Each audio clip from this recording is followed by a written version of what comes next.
strewed out of his huge contribution and few pages of CV that he sent me kindly. And I'm sure what you will hear is perhaps misreading of what's his contribution to architectural scholarship and historiography of architecture. But I want to make the claim, and as a part of my misreading, is that his work, research, and publications benefits from three interrelated historical unfoldings.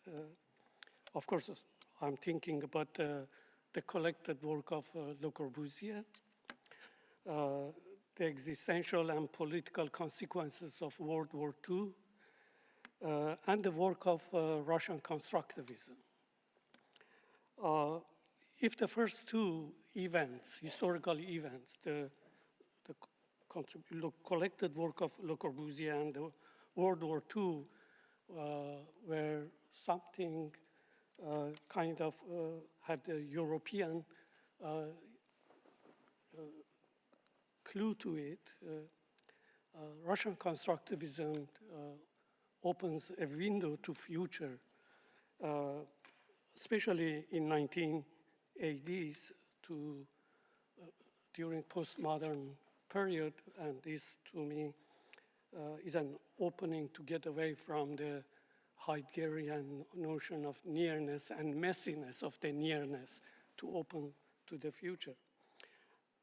Whereas modernity is approached by historians in various ways, Jean-Louis takes modernity as an orientation to the present and the future.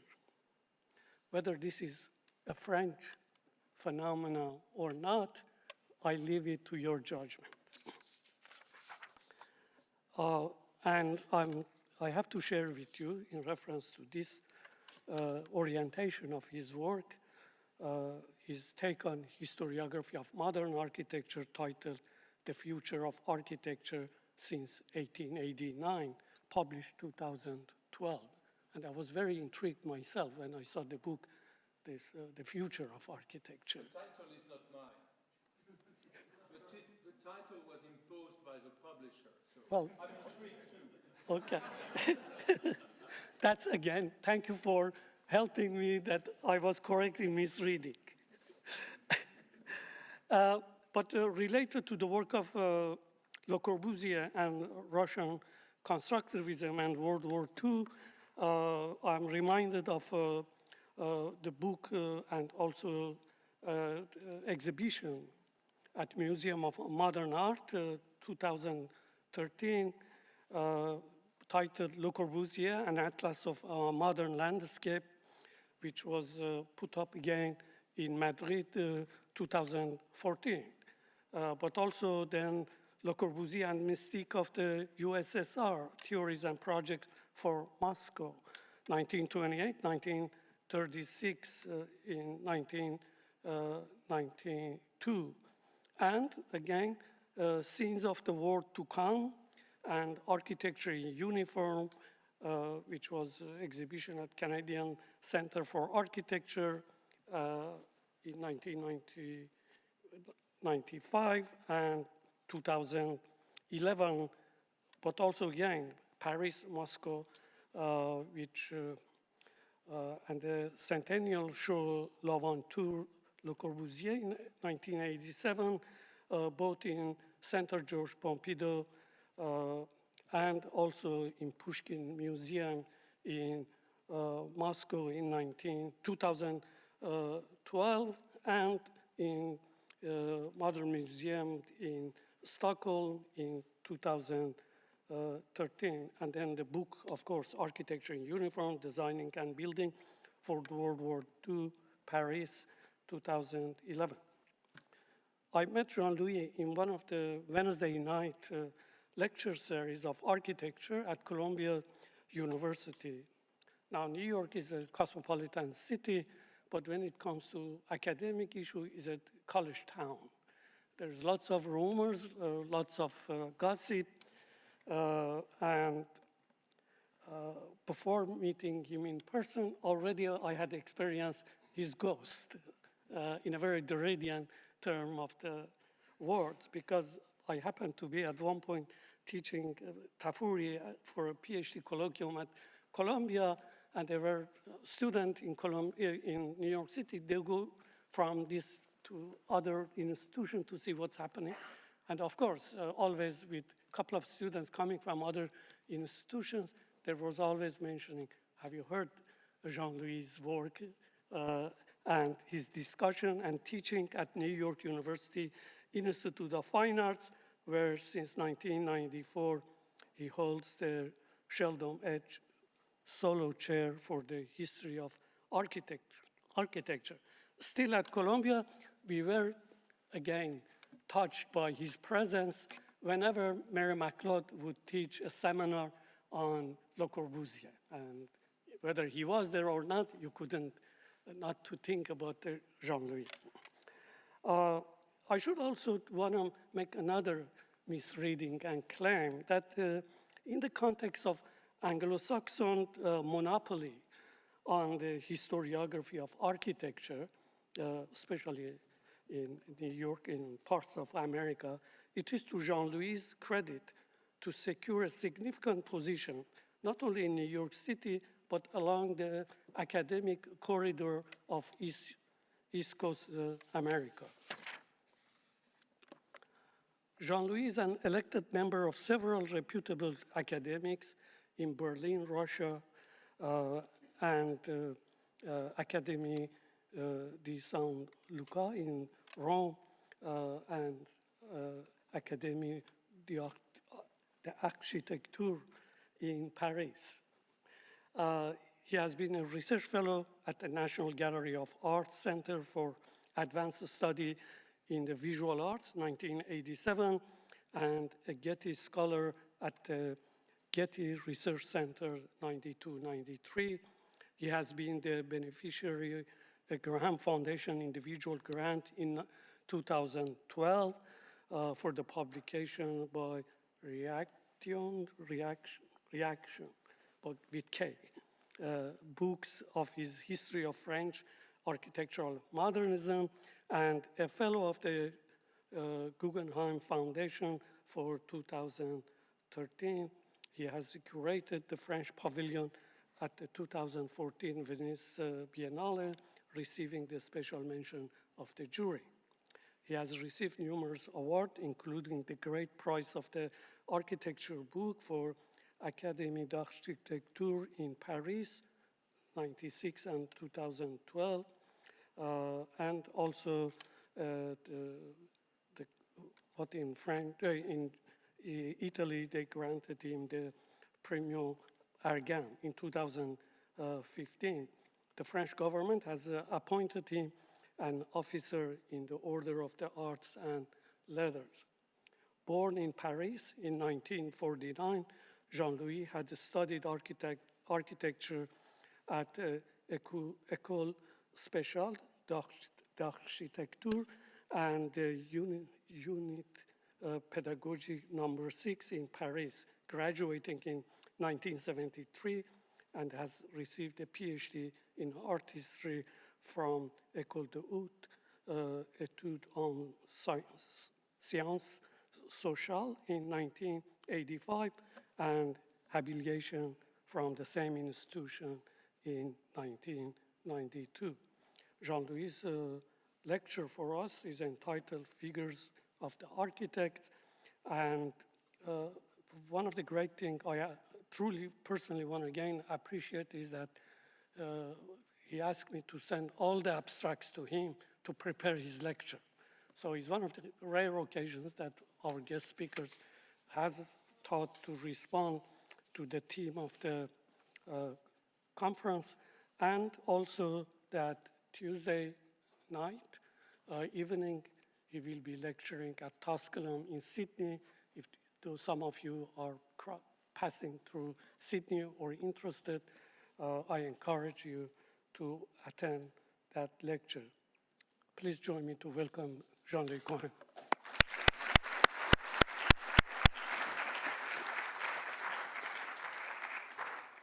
So Thank you, dear Gevork. Thank you for your very kind, flattering words. I've always the impression when I hear these presentations of hearing my funeral oration while I'm still alive. So this is no exception.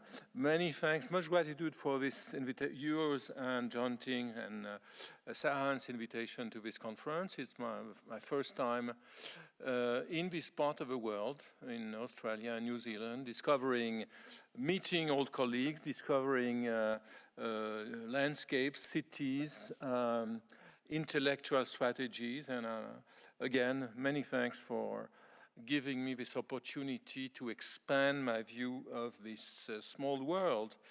I was very interested to see that this conference was discussing the issue of quotation. As you will see, I'm convinced that the architectural history, or rather, frankly, I must admit that I don't like very much the term architectural history. Art historians don't call themselves artistic historians, so I much prefer the history of architecture or being historians in architecture. So I think that the history of architecture has a lot to gain, is, as you know, a sort of province within a slightly larger province, is the history of art within the great field of historical research. So it is our duty to, of course, to help our colleagues who are not knowledgeable about architecture to understand what designs and buildings are, but it's also our duty to do our best with the interpretations that come from other fields of the humanities. So I've always been very eager in my dealings with history to open the doors on one side to the design world, not to be away from practice, understanding practice and its changing codes, and at the same time understanding how the humanities are developing and changing. So dealing with the issue of quotation after, I think, translation was another one of your meetings, for me is a much more interesting strategy than the one of your sister societies in North America or elsewhere, which become gigantic at their scale, gigantic fairs where collections of random topics are discussed in dozens of rooms. So I appreciate this focus the convention have. These themes, as I said, is particularly stimulating as it weaves together architecture, history, and the humanities. Beyond and outside architecture, quotation is a fundamental operation in all forms of intellectual and artistic practice, as well as in everyday life. So if I start with the everyday, in the literary realm, an autobiographical notation on the left, doing as well as I can with the projection conditions, which are not perfect, as you've seen today. I was familiar in my childhood with the so-called pink pages on the left, stuffed within the Larousse dictionary, which were an infinite fountain of easy wisdom for Francophone readers, now replaced by several competing websites, as you know. The Anglophone world has used continuously books such as Bartlett's Familiar Quotations, first published in 1855, which has known almost 20 editions to this day. And more significantly, quotation has been widely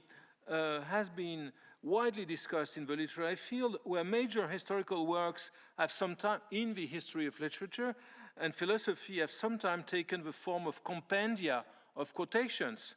I would only mention in this respect Erasmus' Adages and Montaigne's Essay, both published in the 16th century. But I could, of course, I mean, the story is very long. I could go back easily to the ancient times and all the foundation texts that developed out of Homer, the texts that developed out of Socrates' reported sayings. Quotation is as old as literature and is as organic to text as other forms of rhetoric in literature. There has been, of course, many attempts at producing theoretical interpretation of quotation. One of the canonical attempts is a recent one by, which I need to mention here because it's a very entertaining book. Willis got, I don't know how to pronounce it, Regier, Erudite and Witty Quotology, published in 2010. So a very interesting book about the various works, the various labors of quotation. So there is no shortage of interpretations helping us to understand what quotation is. For instance, collections of quotations about quotations. This is what Regier does in quotology. Collecting quotes has been, as I said, a fundamental act of writing. And here I would mention the French poet Paul Valéry, a poet who had a very, very focused interest in architecture. His first text, the first text Valéry ever wrote, was about architecture. And he would later write a very important text for the neoclassical discourse of the 1920s, Eupalinos, or the Architect, which, by the way, is translated into English and was translated into German by Rainer Maria Rilke. Valéry also inspired quite a lot the thought of people like Le Corbusier when he wrote about seashells. The discourse of Le Corbusier about seashells is largely derived from what Valéry wrote. In his cahier, Valéry wrote, quote, "My work as a writer consists solely in putting at work, literally, between brackets, he writes, notes, fragments written about everything and at any moment of my history. For me, treating a subject amounts to bring existing pieces, his and others, to be grouped together in a subject selected or imposed much later." And we know how this practice of collecting quotes has been important in the work of Walter Benjamin, with whom Gevork started this conference today in this very room. Benjamin, who defined himself as a rag picker, as a collector of rags, of textual rags, of course, and pictures. Benjamin wrote, "Collecting is a primal phenomenon of study," end quote, and he considered the potential strength of the quotation per se, which sometimes risked to annihilate the text in which it was used. For instance, in one of his many, many notes for the Arcades project, he wrote about French historian Jules Michelet, considering him as, quote, "an author who, wherever he's quoted, makes the reader forget the book in which the quotation appears," end quote. So the quotation being stronger than the context in which it is inserted. This morning, Gevork has mentioned this painting by Paul Klee, Angelus Novus, which, by the way, belonged to Benjamin and is now in the National Museum in Israel, thanks to Gershom Sholem. So Benjamin was interested in this, more than interested, passionate by this representation of the angel of history flying forward while looking backward. Benjamin has been probably the most quoted author in the humanities in the past decades, including the history of architecture. And for instance, here, his interpretation of Klee's Angelus, which, as I said, he owned, has been so effective that it gave its name to a journal published in Venice by Massimo Cacciari, philosopher, and Manfredo Tafuri, just mentioned by Gevork, in the late 1960s. You see that quotes sometimes have the power of becoming even titles. But let's move slowly into the realm of architecture. As it has been considered by many of the contributors to this conference, I've read the abstracts, I haven't listened many contributions today, I'll hear more tomorrow, but it is quite clear that textual quotation is considered here rather widely as a current operation in the written discourse of architects. And it is true that architects have often quoted writers, and not only architectural writers. And I draw your attention to the productive force of literature in the dealings, or philosophy in the dealings of the architects. As a rule, I would oppose to some architects of today who pretend to draw all their resources from within architecture only or from only the visual realms. I would contend that no major architect has ever been an analphabete.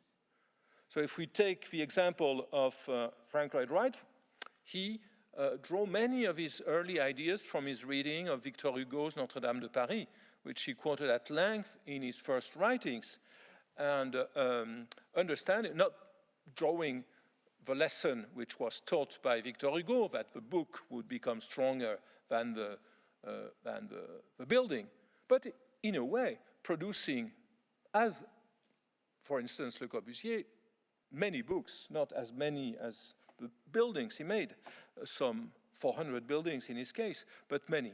Frank Lloyd Wright quoted Victor Hugo. Le Corbusier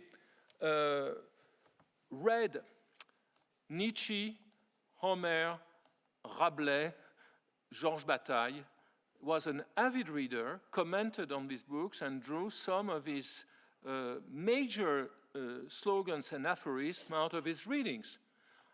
In my introduction to a new translation of Towards an Architecture, I've pointed, for instance, his debt towards the symbolist poet Mallarmé. He drew from Mallarmé, which he read in 1914, many of his founding aphorisms, which he slightly tweaked in order to adjust them to the realm of architecture. Even someone like Auguste Perret, who was Le Corbusier's one of Le Corbusier's gurus, read and was thought very deeply, I think, I hate the term influence, so I'm trying not to use it, but he drew many ideas and much inspiration from Valéry's text of 1921, Eupalinos or the Architect, which was published by Valéry as a companion text to a portfolio of the work of Sue et Mar, interior decorators active in Paris. Architects have also practiced quotation and often self-quotations. This is the case. I return briefly to Le Corbusier, who will be a sort of lingering presence in part of this talk. So when Le Corbusier, for instance, in 1950 publishes his first little square book called Le Modular, he, as you see here, he discusses his new proportional system on the base of his previous work, legitimizing it through his own trajectory. The book is full of quotes, verbal, textual, or iconic of Le Corbusier's work. And when he publishes his second modular in 1955, he changes role, and it's again a very interesting exercise in quotation. This time he quotes all the people who have responded to his presentation of the modular, beginning with architects, but also including people like Albert Einstein. So quotes have had throughout history a significant role in architectural discourse and in polemics, and sometimes have crystallized the attention for one precise reason, which you're all aware of, because the almost spontaneous mode of expression of architects are aphorisms. And many moments in the history of the 20th century, and probably of previous centuries, can be traced to the effect aphorisms have. So if we take, for instance, two significant characters here photographed more or less at the same moment in the mid-1960s, Miss Van der Rohe and the dwindling Miss and the emerging Venturi, it is very clear that aphorisms, which were in fact quotations, played a very important role. For Miss, I don't need to overstate the meaning of his aphorism, God is in the details, which should in fact be credited to French novelist Gustave Flaubert, and which is what could be called an anti-quotation, as it is a sort of inversion of an aphorism which was used for a long time, which is the devil is in the details. And you know how much the relationship Venturi developed in his early writings, most notably in Complexity and Architecture and Contradiction 1966 with Mies, was based on playing with Mies's aphorism, less is more, becoming famously, less is a bore. Attempts at investigating quotations outside of the literary or philosophical field as sometimes being achieved by philosophers themselves. I'm thinking in this particular case of philosopher Nelson Goodman, logical philosopher Nelson Goodman, and his founding text of 1974 on some questions concerning quotation. Goodman notes, discussing painting. He mentions architecture in maybe 1/3 of a sentence somewhere buried in his text, but he mentions painting directly, and I think his mention of painting could be illuminating. He writes, quote, "A picture directly quotes another only if it both refers to and contains it." So a painting of an allusion to Velázquez in a painting by Picasso, for instance. But what are the means by which a picture refers to another that it contains? In other words, what is the pictorial analog of a quotation mark? End quote. And I think this question could be extended to architecture. What is a quotation mark? We can identify the quotation, but where are the quotation marks? Where are they? Are there any? Nelson Goodman continues, perhaps we could somehow so construe pictorial copy as to make it analogous enough to paraphrase. But then we face the troublesome question, if a painted frame is a pictorial analog of quotation mark, Velázquez in a frame, what is a pictorial analog for the that or the term which can be used for indirect quotation, end quote. So question also valid in the realm of architecture. There has been attempts at expanding Goodman's analysis. In particular, I'm thinking of the work of a scholar originally from Catalonia, Remei Capdevila-Verning, who published an essay under the title Can Buildings Quote in the Journal of Aesthetics and Art Criticism of 2011, applying Goodman's theories of symbols to a comparative analysis of building. But I would here move away from philosophy towards literary theory, i.e. towards writers who considered the text not as a combination of sentences, who not only look at isolated quotes, but look at the poetic system of literature and the importance of a relationship between different texts. Literary theorist Gérard Genette, they're both French, but not by coincidence, because they basically all come out from the structuralist school that developed in France in the 1960s, most notably with Roland Barthes. So Compagnon was a close friend and a student of Barthes, for instance. Genette, in his book Palimpsest, Literature in the Second Degree, translated into English, whereas Compagnon is not yet translated, is devoted to the many dimensions of quotation, and in particular, he has defined a series of operations through which quotation operates, such as the one I've used as a title for this lecture, the architects, defined as this relationship of inclusion that relates each text to the different types of discourses in which it is inscribed.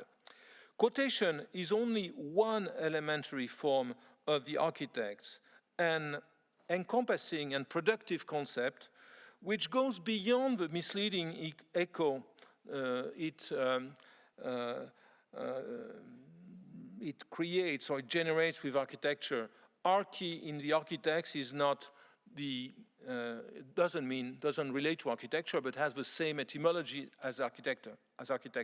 Arche.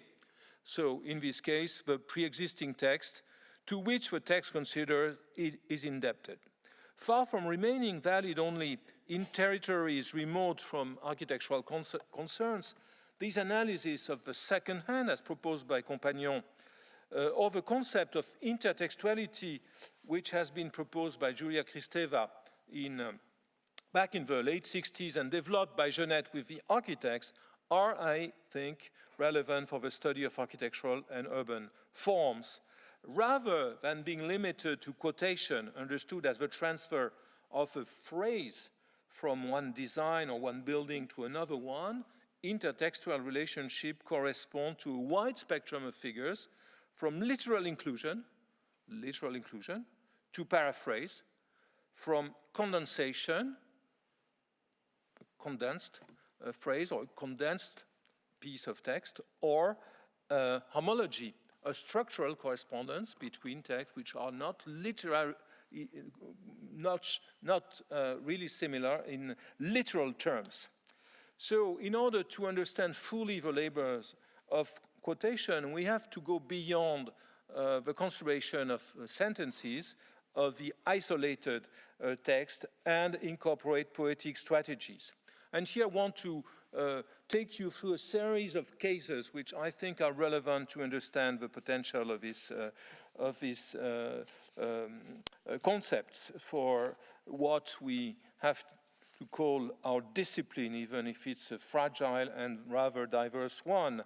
A very, very clear case of quotation, which is one form, again, of intertextuality in, and here I'm moving away from text, from the quotation of texts within architectural text, written text, into buildings. So one very simple form is inclusion, the inclusion of a building in another one. And this is, I guess, one of the most interesting cases, the inclusion of the Pergamon, the altar, brought back by the German archaeologists from Turkey into a specific buildings which took the name of the altar.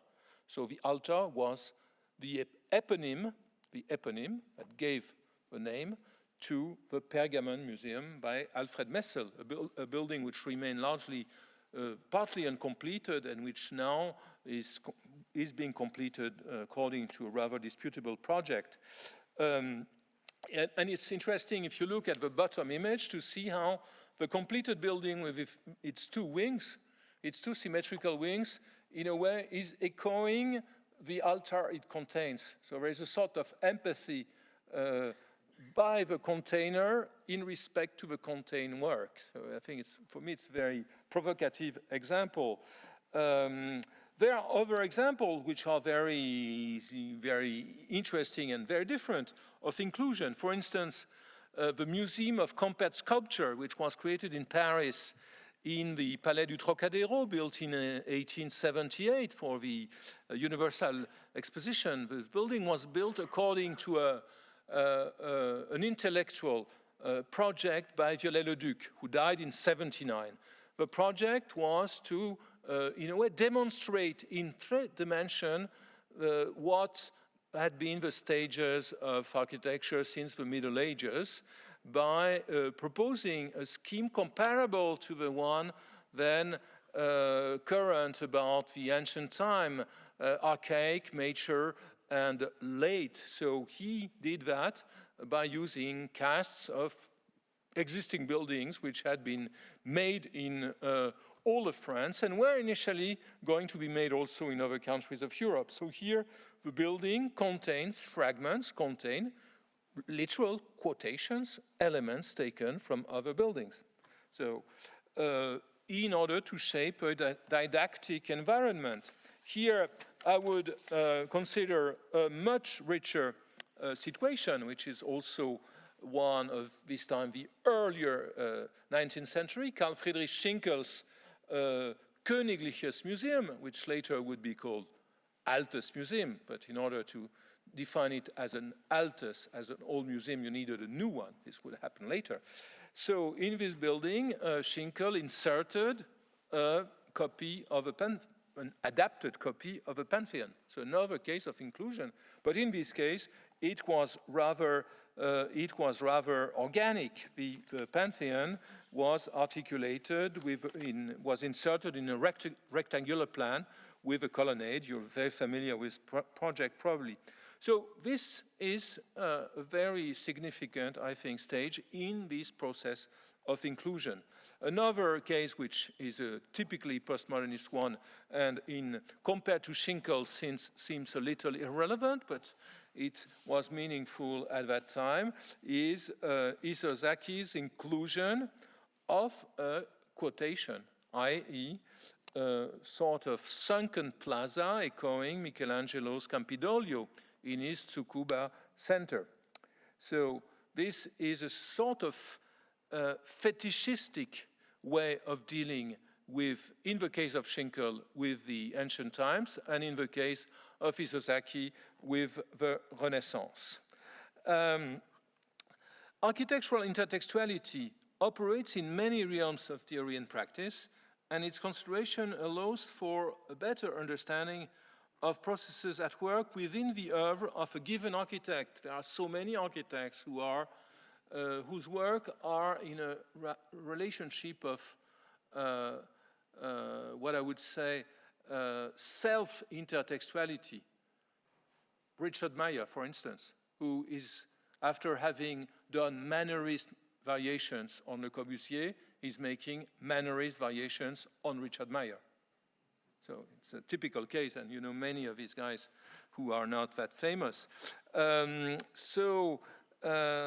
paradigm of the intertext gives us a frame within which different types of relationship can be detected that deal in some cases. And here, I'm sorry to say that I still believe in the linguistic metaphor or analogy, cases that deal in some instances with the syntactic dimension of architecture, with the articulation of architectural elements and spaces, and in other cases with the lexical spectrum of architecture. Operating at different scales, these processes complicate, of course, the reflection and quotation, and of course allow us to avoid using this embarrassing term of influence. Over the years, I've developed what I call my personal anti-dictionary of the history of architecture, i.e. a list of forbidden terms, of terms I forbid my students to use. And this forces them to make some spiritual exercises which are fruitful. So one of them is influence, another one is style, another one is modern movement, etc. So I could share it with you, and it would be interesting to have a seminar on this topic. Maybe I will end up publishing an anti-dictionary of the history of architecture, but this might have a result of propagating the term I'm critical of. Anyway, now a series of processes which which I'm trying to differentiate from the building to the city, and I will spend much time discussing urban form today. For instance, I could talk about inter-iconicity, the circulation of images from a given design to another one. In particular, the circulation of representations of plans, of elevations, of sections. This was typical of the École des Beaux-Arts. This is an atelier at the École where a major instrument which hasn't found its translation into English. Major instrument was what was then called the tubard. The tubard was a drawing which was used as the base for being copied. It was something you would insert into your project. So you could have a tubard which was a section, a tubard which was a plan or an elevation. And I've questioned all the best scholars of Beaux-Arts architecture in the US, including my friend Neil Levine, and they were at a loss understanding it, probably because they had a too bookish relationship to the Beaux-Arts and were not aware of the actual practice of the school, especially in the 20th century. So besides terms you all know like partie, rendu, poché, terms which have made their way in Anglo-Saxon in the Anglo-Saxon architectural speech, tubard for me is very important because it describes what the students were doing. Another term which has made its way, at least in the Francophone context, to all the disciplines, is the term of poncif, or stencil, the technique the Beaux-Arts students had to transfer a drawing from one piece of paper to the next by drawing on top through a transparent piece of paper a particular shape, then inking it or blackening it with pencil on the back side and transferring it with pins or with a pointed pencil. So there were systems, very efficient system for the transfer of forms, which I think had an importance, a significance far beyond the actual process as a sort of state of mind, considering that architecture, that existing architecture was a sort of gigantic museum where you, or a warehouse where you could find precedents which could be used.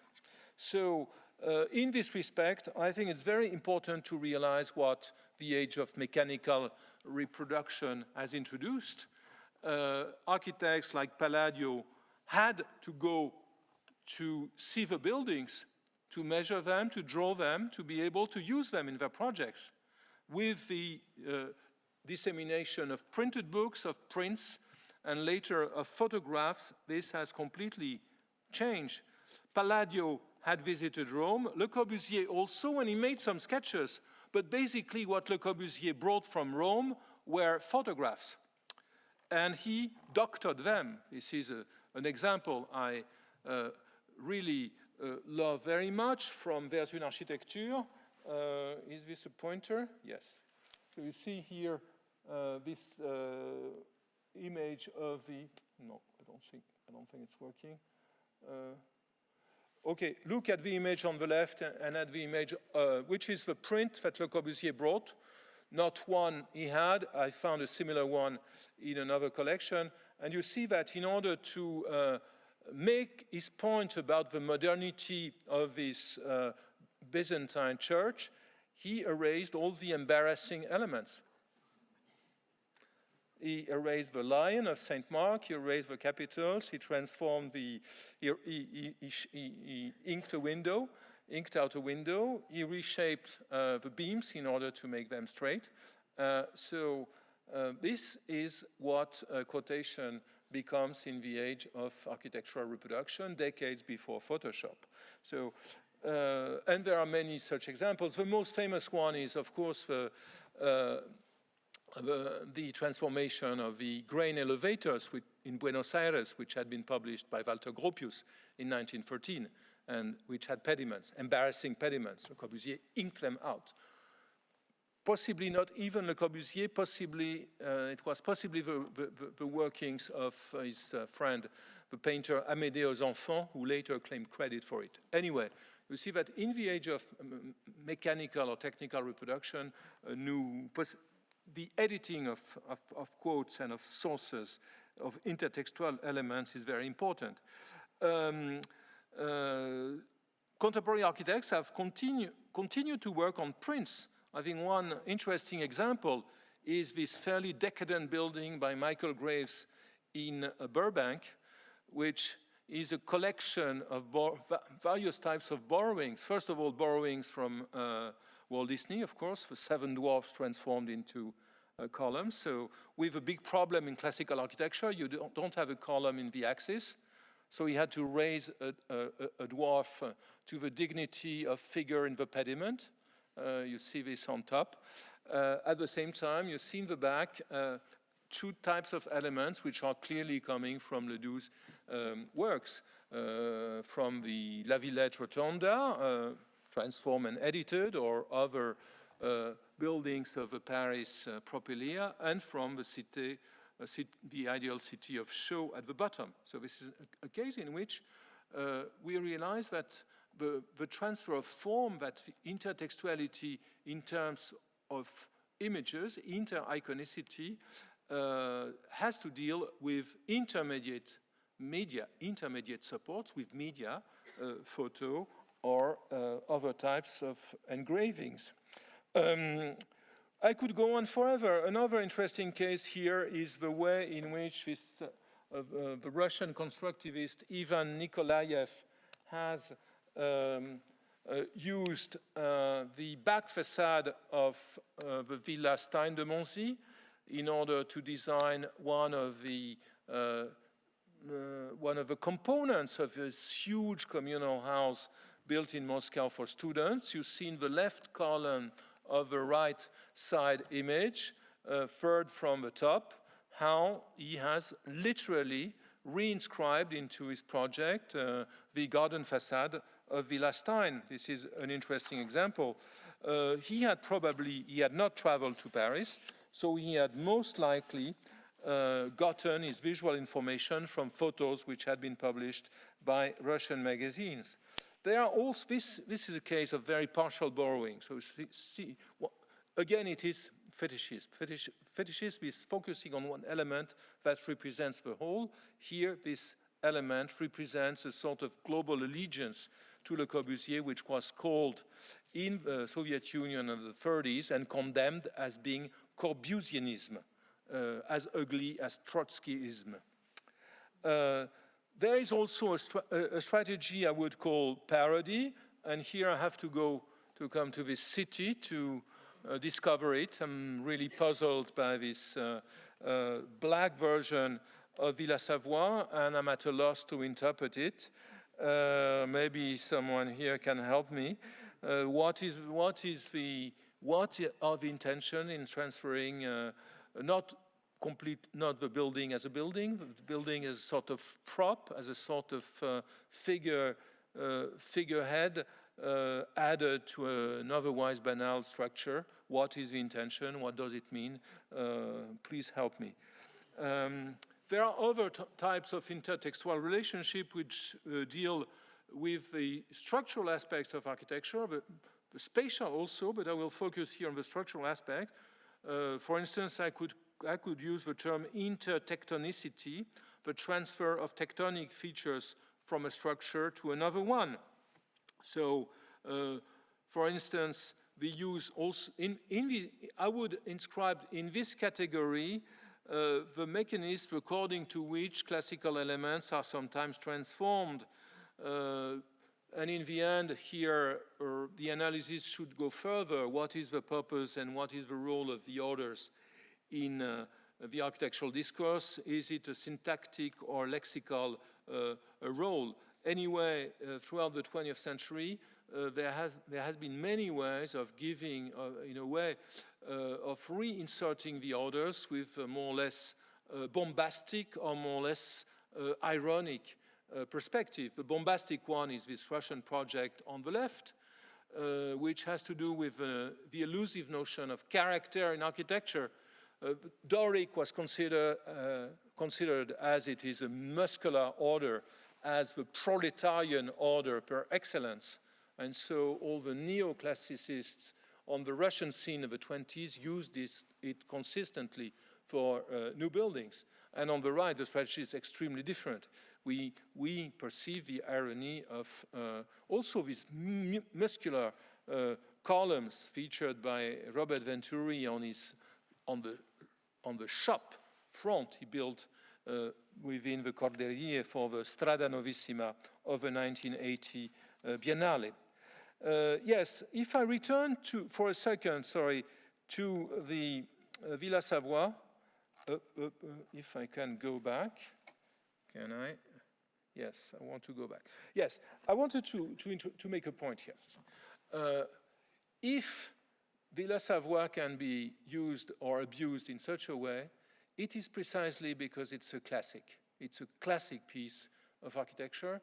And in order to understand what a classic is, and classics play a very important role in the business of quotation. They're the ones one quotes.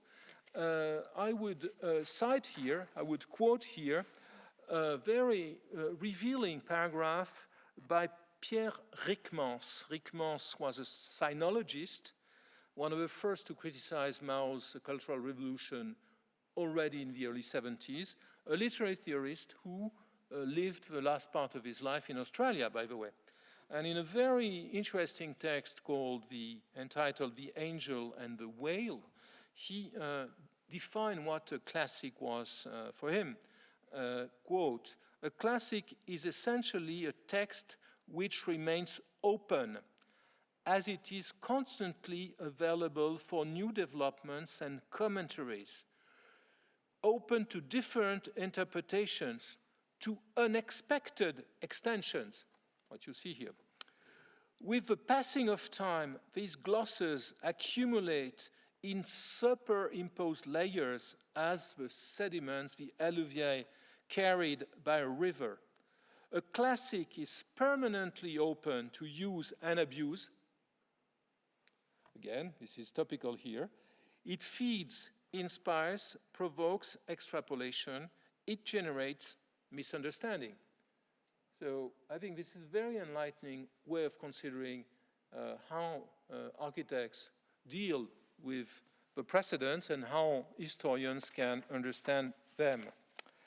Good, so I was mentioning the use and abuse of the Doric. Here, another case of intertectonicity is one which I've studied in detail in my book on Casablanca, the emergence of modern architecture in Casablanca in the 20th century. The buildings which were considered as eye-openers at the 1953 SIAM Congress in Aix-en-Provence by Candilis and Woods, and which were a sort of interpretation, again, intertextual interpretation of the volumes shaped by Berber tribes in the south of Morocco.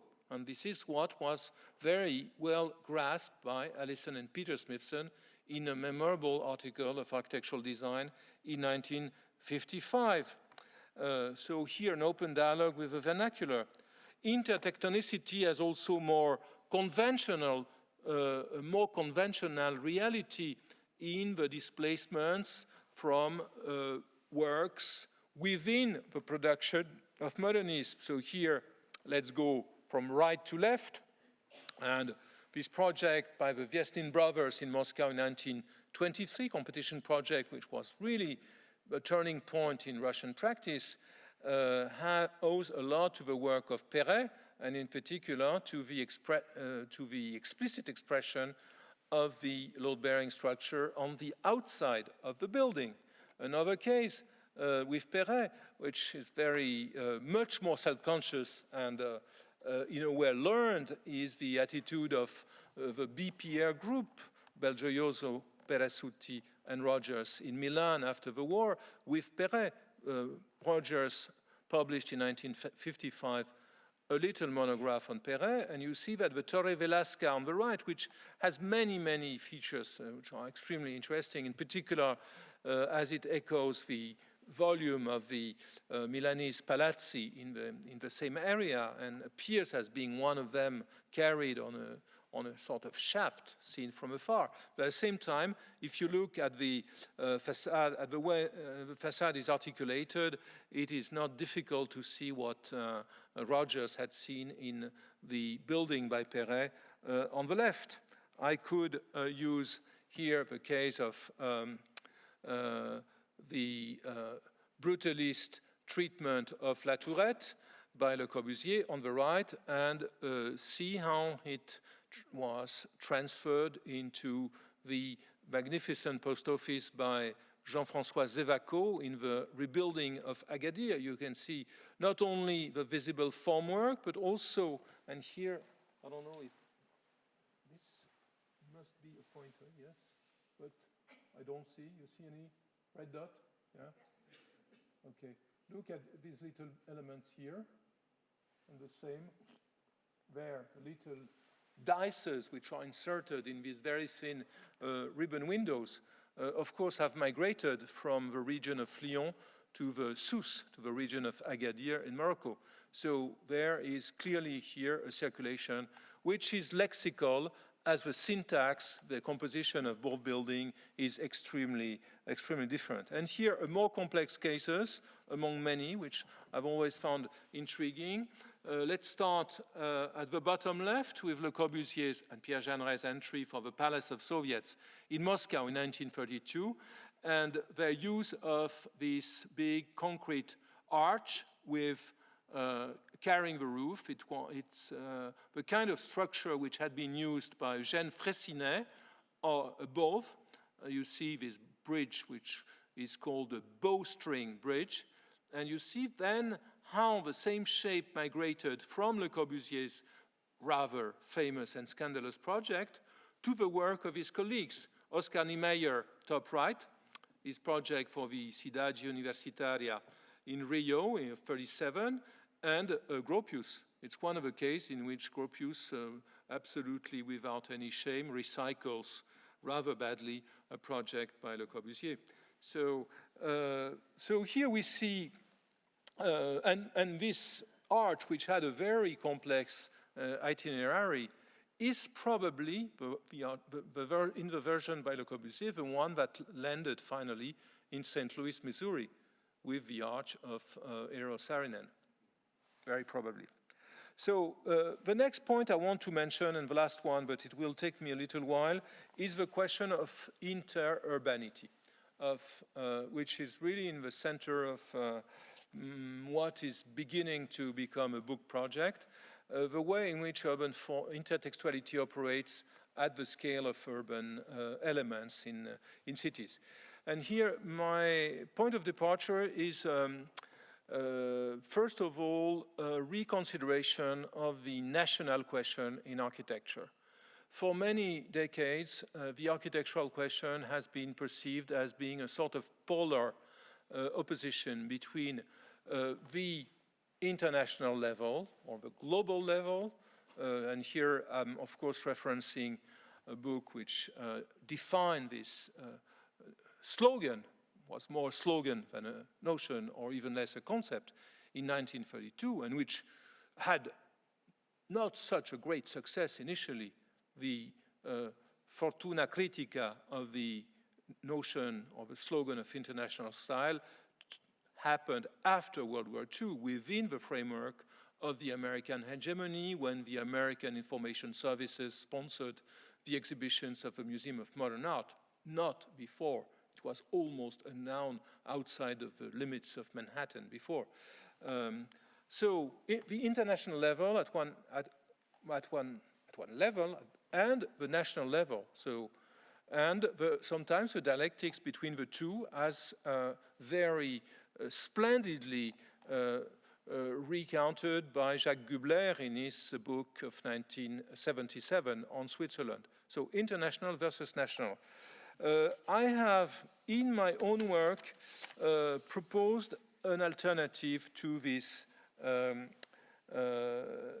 second model, to this first model, by proposing different kind of strategies working on bilateral relationship, on transnational relationship. For instance, I worked on the relationship between France and Italy.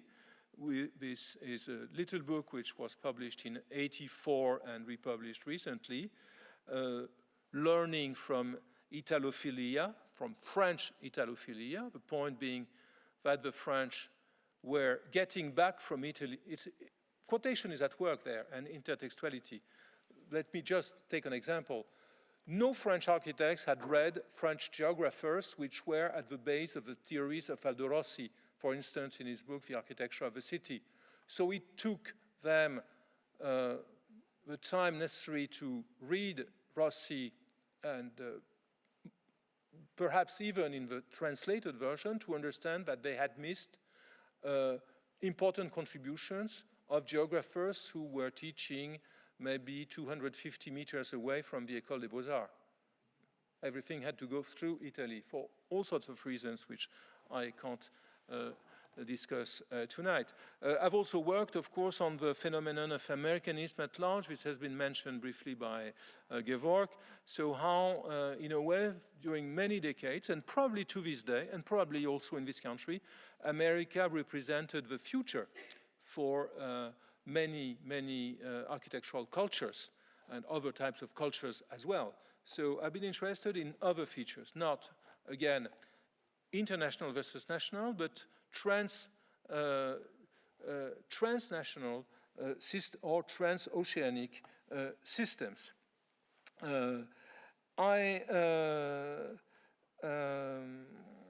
Of course, in this framework, the colonial situation is a particularly revealing one. Colonial situations in which one dominant power and dominated set of cultures are facing each other and sometimes producing what could be called a third culture. This would be a different story. The last project I did in this perspective, and it incorporated many reflections on intertextuality, was a study of French-German relationship over 2 centuries, 1800 to 2000, from Napoleon to Angela Merkel, or from Napoleon to Macron, it rhymes better, or from Schinkel to Nouvelle, if I were to find an architectural rhyme.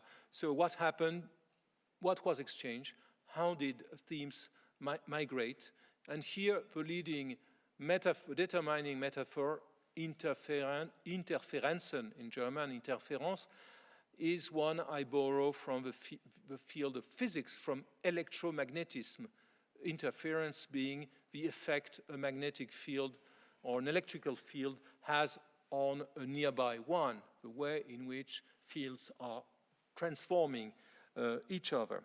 And I prefer much this notion to the notion of cultural transfer, which is used very frequently by a cultural historian. And I'm now interested in building a sort of third model based on the notion of intertextuality, which deals with the way in which urban form, parts of cities, are contained in other cities, sometimes very far away from the initial ones. The notion of influence is of no use. A useful notion, which I don't want to discuss too much today, is the notion of reception, as it has developed also in the literary field with the writings of Hans Robert Jauss and the School of Constance. But intertextuality, or rather transtextuality, is for me the key notion. I would define here transtextuality following Gérard Genette, whom again you can read in English. The transtextuality denotes, quote, the literal presence of a text in another one. The quotation, i.e. the convocation, the explicit convocation of a text, altogether presented and distantiated by quotation marks, is the most obvious case of this type of function which includes many other ones, end quote. So transtextuality as a broader definition of quotation. And here it is interesting to go back to a literary example for 1 second. One of the authors who has probably in the most convincing way been thinking about this phenomenon is Calvino. And here, of course, this is one of his most popular books among architects and architectural students. Very difficult not to find a paper in which it's not quoted during each term. But what I want to underline is a part of the book in which Calvino mentions the attitude of Marco Polo, whose journey is monitoring. Marco Polo, who in every city sees something of Venice. Every city, he perceives a sort of Venetian text. And this is something which can be documented in many ways and has been evidentiated by painting, for instance, through the work of Canaletto painting London as if it were the Bacino of San Marco. Here you have a beautiful view of London. So let's look now at urban form as the last part of this too long lecture. I'm interested in the citation, the quotation, or the inclusion of forms born in one city in other cities. So for instance, the tridente, the trident of the Piazza del Popolo in Rome is a figure which has been through a series of migrations which has been transported from one context to the next, in particular in new cities. So here 2 cases in which this trident is inserted with very different morphological effects. Versailles, the park here, and the city, you see the trident of the three avenues radiating from the castle and going respectively to Sceaux, Paris, and Saint-Cloud, and here the trident of the three perspectives in Petersburg, in particular the Nevsky perspective on top. So two morphological effects that are very different and nonetheless shape very, very profoundly the global form of these new cities, of these new capitals. I could give another example in the migration of urban forms at the same time, or slightly before, which is the migration of the type of a square with a monument, with arcades and a monument, from the Piazza Grande in Livorno, in Leghorn, to the Place Royale, now Place des Vosges in Paris, to Covent Garden in London. We could look at the migration also, and in this case, it's not a single form. We could here talk of a single urban component, which is in all these cases a sort of enclave within the existing fabric and has not a generative power in contrast to the trident seen before. But here, in the case of Petersburg, it's interesting to see at a distance of some 15 years or 14 years how different sources, different possible previous texts are considered for the development of the city. On the left by Leblond, a scheme which is rather derived from French precedents. On the right by Homan, a scheme which is rather derived from Dutch precedents. An ideal city centered on the palace of the Tsar for Leblond and a New Amsterdam for Homan, with, of course, a series of deformation. There have been also many bilateral relationships in which certain paradigmatic figures are displaced. So, for instance, the Anglophilia of Napoleon III was very intense, and he had London in mind when he programmed the transformation of Paris, which were implemented by Baron Haussmann, and this is reflected in series, not in too many, but in series. It has been overstated by many historians.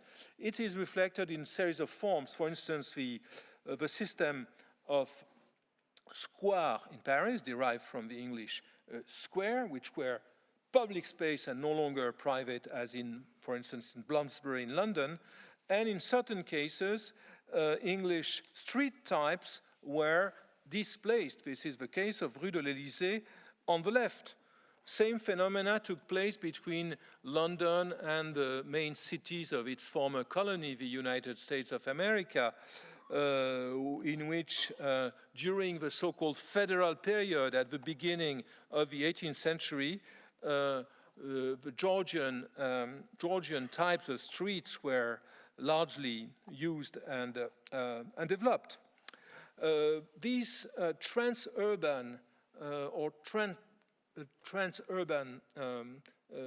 constructions, or these trans-textual urbanities, are, of course, reflecting the hegemony of various powers and the various cities, the hegemony of London, the hegemony of Paris also. For instance, in the 19th century and the early 20th century, when Paris boulevards were the epitome of urbanity and were adapted to situations as different as Buenos Aires on top right and Bucharest on top left.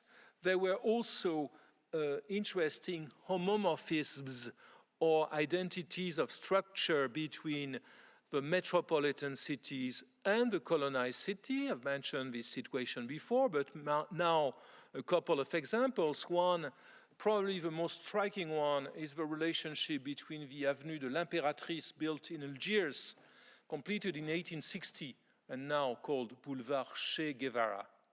but and the Rue de Rivoli in Paris, which gave to the observers, and for instance to the novelist Pierre Loti, the impression that Algiers was, I quote, like an impression of a very hot Paris, end quote.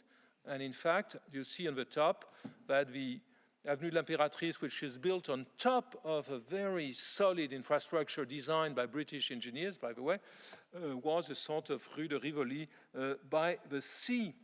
Another colonial example, which is one I've studied in detail, as I said, is the one of Casablanca, the first major square designed for this new town, which was meant to become the economic capital of the French protectorate, was a double square, which was designed by an architect coming from Lorraine for a military ruler who was also coming from Lorraine, Lyotet, and as a result, they both decided to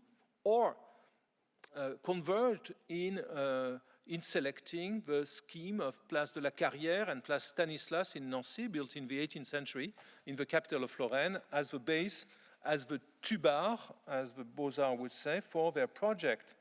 Another case which is interesting also for the same city of Casablanca, and it's a clear homomorphism, is the way in which the city, and I don't have much time to show you how it works effectively, how the city was conceived, the harbor city was conceived in echo to what was then the single most popular great plan discussed in the Western world, the plan of Chicago by Burnham, which was widely known thanks to the dissemination of the book.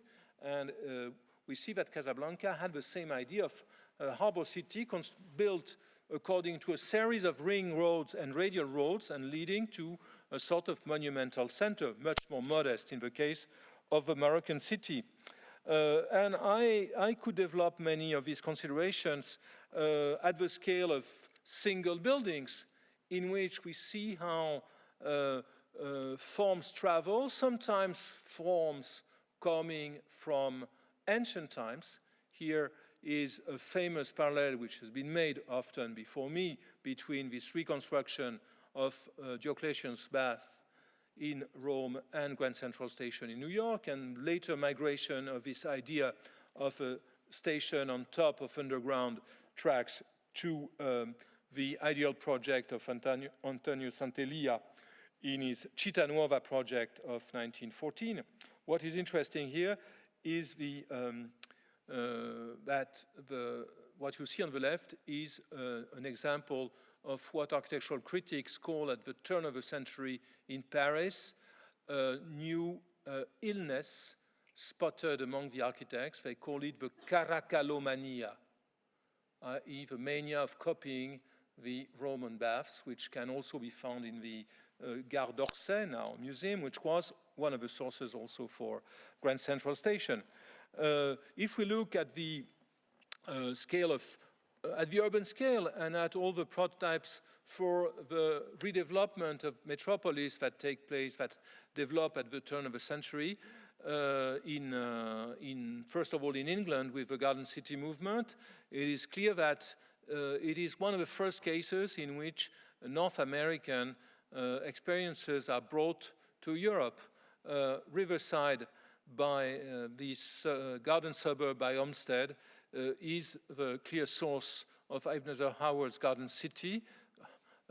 Howard had worked in Chicago, and by the way, Chicago at that time was nicknamed Urbs in Otto, the Garden City, because of its very low density outside of the loop. And I don't want to discuss in detail the impact of the Garden City from its British beginnings, which were supported by very, very imaginative and efficient use of graphics. The three magnets were published in countless versions throughout the world. Garden cities were created sometimes on the base of Howard's scheme, and in most cases on the base on what Raymond Unwin and Barry Parker had made of them in Letchworth and the Hampstead Garden suburb. But there were also other cases which I find interesting as urban operators, which are as I would say again, trans-urban operators. One of them is the parkway, the idea of a road which segregates different types of mobilities.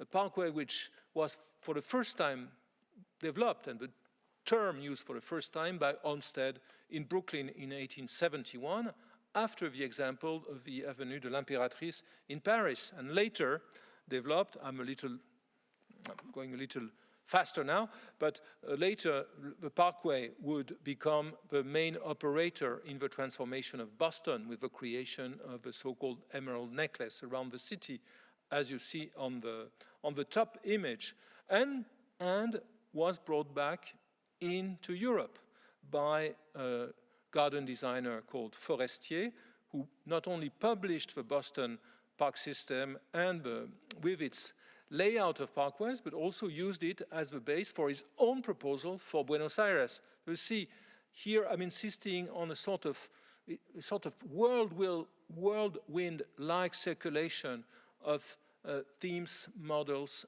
patterns from city to city, a sort of global transurbanity.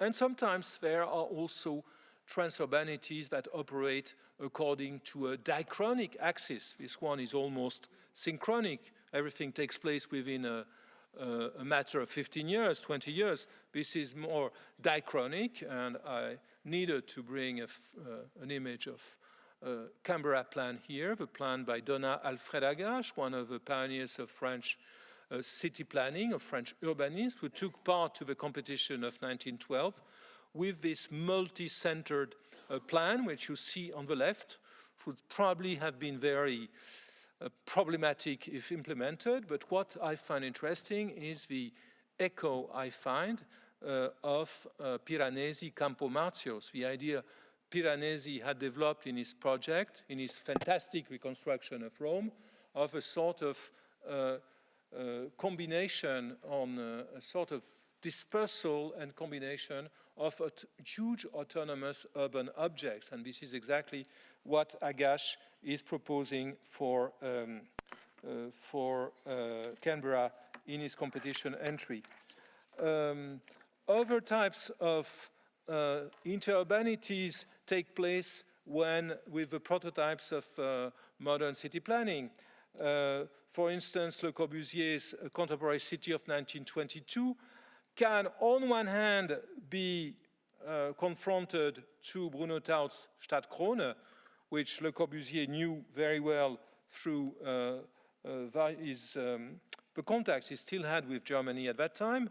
Le Corbusier's work is also based on the interpretation of parallels, of diachronic transurban relationships with the studies of Hénard, what you see on the left, the idea of the redans, the indents of Hénard, with the dealing with verticality. Here you see this project by Perret, which clearly is a sort of idealized version of New York, with, again, Grand Central Terminal and the idea of building a central city above empty spaces left to the trains. This is all featured in the Ville Contemporaine, which can also, in this time, a very exotic and long-ranging diachronic interurbanity, be confronted to, if you look at the plan, its rectangular aspect, its centering on a sort of forbidden city, which is, in this case, the center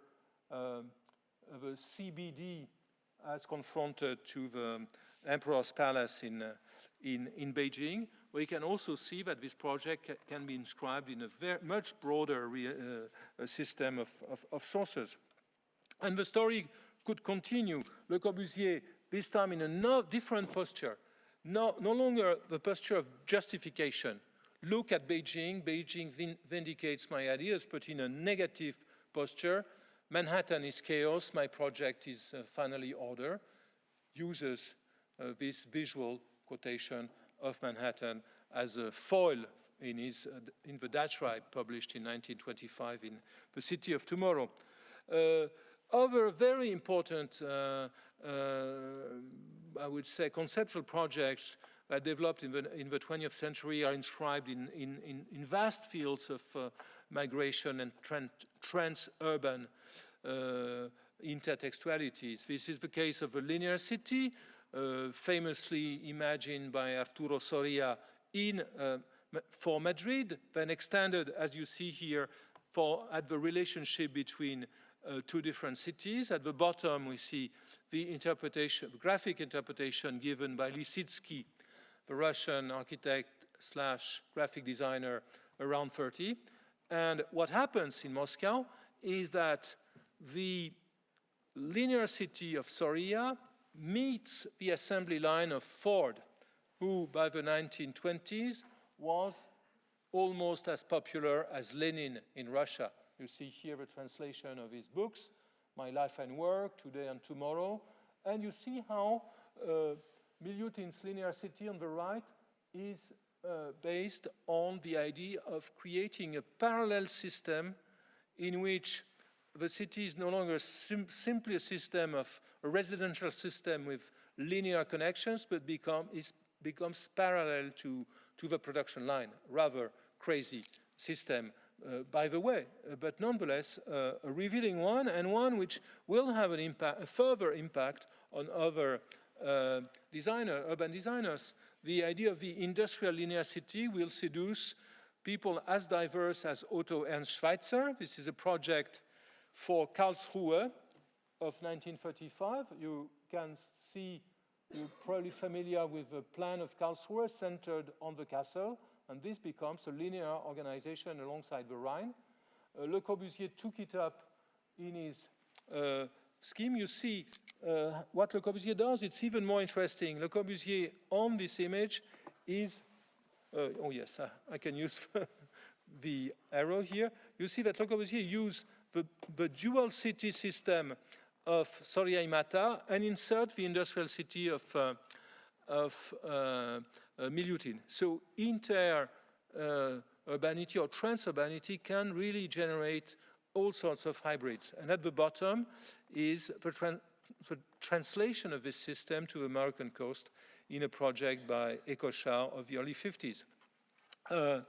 I will go back for last time to Le Corbusier and discuss a very interesting aspect of his work here, in which we see how transurbanity operates historically. In 1915, Le Corbusier, still called Jeanneret, worked at the Bibliothèque Nationale in Paris, and he traced no Xerox, even less scanner at that time. You had to redraw everything. So he redrew the plan of Rome, the view of Rome, which had been made by Pietro Ligorio in 1561. And you see his drawing at the top, where he noted, this is the little caption on the right, this drawing shows a grouping of monuments whose undeniable practical functions motivate varied and monumental architecture and could be considered as the prototype of a modern city among the trees. For me, it's a absolutely fundamental statement by which Le Corbusier, in a way, grounds his reflection on the contemporary city in the consideration of old Rome, of ancient Rome. And this is modern city in the trees with isolated buildings and no continuous fabric is exactly what he will do in Chandigarh at the bottom, but also combined with other issues. So if we now look at Chandigarh from the point of view of its more global composition outside of the capital, we would find, first of all, on the left, that Le Corbusier did not completely get rid of the previous plan by the New York planner Albert Mayer, but reconfigured the grid of Mayer, took many aspects of it, not enough time to explain, and that at the same time, he tried to respond, and this is what I would call an anti-quotation. I've used the term already. He tried to define his city as the anti-Delhi by comparing it to the plan of Lutyens on the right. There are many other forms of interurbanity. I don't want to remain to deal only with Western Europe and the US. I could cite the so-called Second World, what used to be called the Second World at the time of the Cold War, the way in which the Soviets exported their city of socialist realists to East Germany on top, or to Poland at the bottom. I could talk of the late Americanism in the creation of central business or eccentric business districts. In the case of La Défense, it is rather eccentric. And you see that the first sketches on top were rather close to what Park Avenue was becoming. You have a clone of Lever House on the left, on the top of this slide. Camelot knowing very well New York, where he had spent time in the 1930s and 50s. And in the end, the model, the ultimate model of a deck with skyscrapers and peripheral parkings came from Fort Worth and the plan by Victor Gruen. So the post-war eccentric center of Paris was Americanized. Other considerations which show us extremely complex systems, a rather contemporary image of a well-known project, the Parc de la Villette entry by Kohlhaas in 1982, which can be read altogether as a projection of the ground, on the ground, of the section of the downtown athletic club, which he famously discussed in his book, Delirious New York, with its systematic assembly of differentiated uses. So this being projected onto the long strips of land of the park, but also in the detail and even in the graphic codification used. Kohlhaas's people looked quite closely at some late constructivist designs, such as Leonidov's. Interurbanity, or transurban urbanity can also be the expression of envy, the expression of the search for an ideal, and I will end up with two cases. One is a German one. Speer's plan for Berlin on the left is a very complex project which takes its roots in pre-Nazi planning, the work in particular of Martin Mechler, who had imagined already a north-south axis for Berlin as early as 1910. But it is very clear also that if you put together a great palace and an Arch of Triumph, not difficult to see Paris on the horizon. And so it's not surprising if the first trip made by Hitler in 1940 to Paris after the surrender of France was to Paris in order to see, finally, had never seen it, guided by Albert Speer and others, the city he was admiring. And during this trip, which has been documented in the memories of Speer, of the sculptor Arno Breker, and another architect called Gisler, they all concord to say that Hitler had a better knowledge of Paris than the guides they had, in particular because of his readings. And I just leave to your perplexity the fact of knowing that he had read some of the very books in which Walter Benjamin grounds his analysis of Paris. Karl Scheffler's book of 1908 and Stahl's book of 1928, Paris, a city as a work of art, drawing, of course, very different conclusions than these two guys. I want also, before my last example, to float a little hypothesis here by showing you this frottage by Max Ernst. You're probably aware of what the frottage or rubbings are by Ernst. It's the act, a little similar to the poncif, the act of transferring a texture to a piece of paper by rubbing a pencil or charcoal on the paper. The paper takes the surface condition of a piece of wood, of a piece of cardboard, of a piece of leather, etc. And this generates textures which Ernst then assembles. And here I have a feeling that we could possibly find an alternative to the model we all teach to our students, which is derived from Colin Rose and Fred Cotter's collage city. So in short, I propose to think a little bit about what could be frottage city, the city of rubbing, i.e. a view of a much more complex interaction of urban networks than collage. I think that it might probably be a productive one. So my last case brings us back to Russia, and I want to share with you briefly a project I've been developing in the past 35 years, on and off, publishing perhaps the first essay, short essay, and a rather naive one in AA Files in 1982.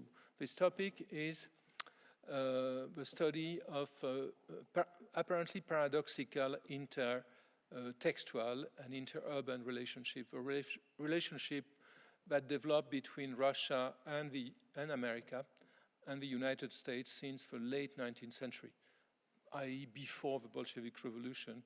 The Russians were already convinced that they were going to create a new world, in short, a better America. And they tried to do that in architecture and urban design by considering that, as you see on the left, the city of the future would be American, but perhaps a better one, that Moscow would have better skyscrapers because they would had a better repartition inside the city. This scheme dates from the 1940s, but in the distribution of the skyscrapers, transurbanity was used in at least two ways. On the left, in a rather, I think, ridiculous way, to affirm that the Russians had for a very, very long time practiced high-rise construction with the clock towers and the belfries of Moscow, and that the skyscrapers were simply the same, better ones, more radical ones. This is the left side. If you want, the diachronic perception, and the synchronic one was looking again at the US, and in particular at the project of Hugh Ferris, published in his book, The Metropolis of Tomorrow, for a new city which would have specialized center and not only a business center. And this is what the Russians, they discussed it very positively in the 30s and tried to implement it at a later moment. So this is what leads me, together with a consideration of the impact of Ford in Russia, together with a consideration of the development of other technological consideration, together with the exploration of the hundreds of factories built by Albert Kahn from Detroit in the Urals. So a very large experiment. This leads me to try to understand inter-urbanity, transurbanity, architectural intertextuality as a very, very large system.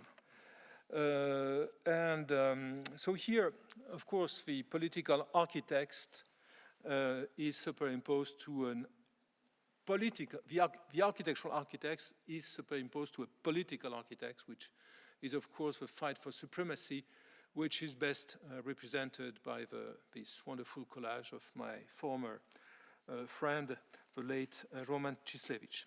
But as a last image and a last point, I wanted to return to literature and to this translation of Kafka's Metamorphosis by José Luis Borges, published in Buenos Aires in the late 1930s.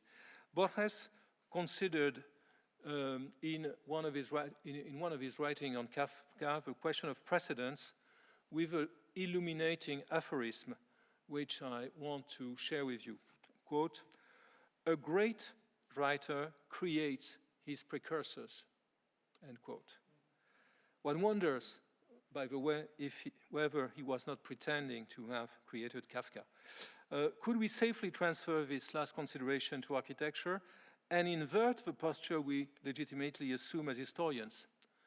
In a parody of Borges, could I affirm that, quote, a great architect creates his or her, because now the profession is no longer exclusively male, his or her precursors, end quote. Perhaps not, but maybe this statement could, however, help us to build the genealogies that are in the center of our work, the genealogies that mobilize us so much every day. Thank you.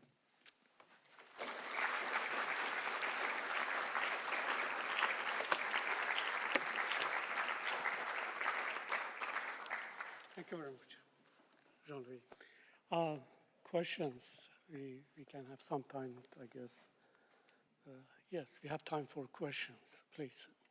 We have here, I guess these are working, and we can pass it to you.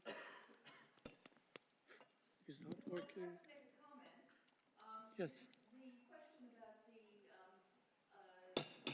Aboriginal Torres Strait Islanders Center and the Corbusier House that you brought up earlier.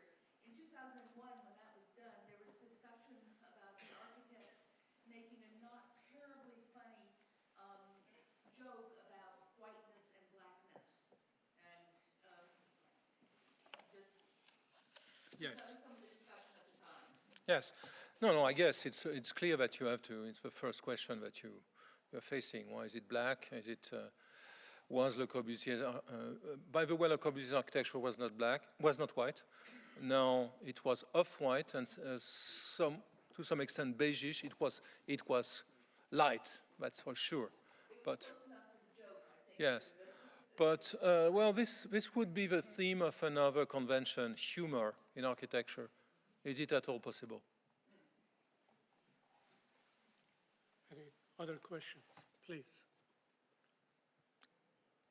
Any questions over drinks? Okay. I'll ask one thing. Jean-Louis, the way you presented quotation, then what about simulation, imitation? Well, of course. I mean, quotation is part of it's one of the categories of mimeticism. So that's for sure. But and in particular, so this would lead us to consider the question of a canon. This would lead us to consider more calmly and thoroughly the question of a classic. Of course, it's part of the same. No architecture is born out of nothing, or not much. Any Yes, questions? Peter.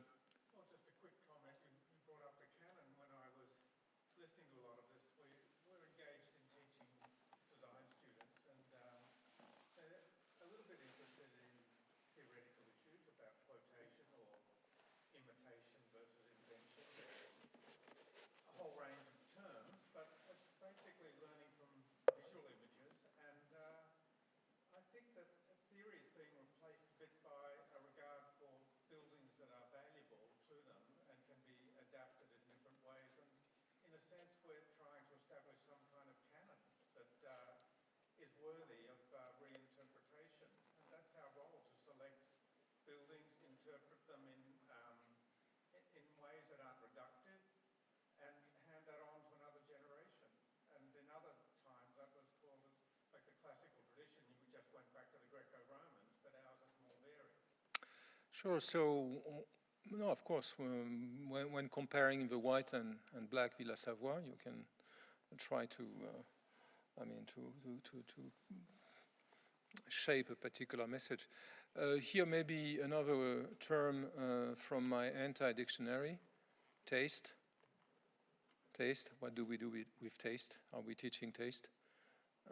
We are teaching knowledge. We're teaching a sense of hierarchies, but what about taste? We'll leave it to Yes. one with that. Thank you very much, Jean-Louis.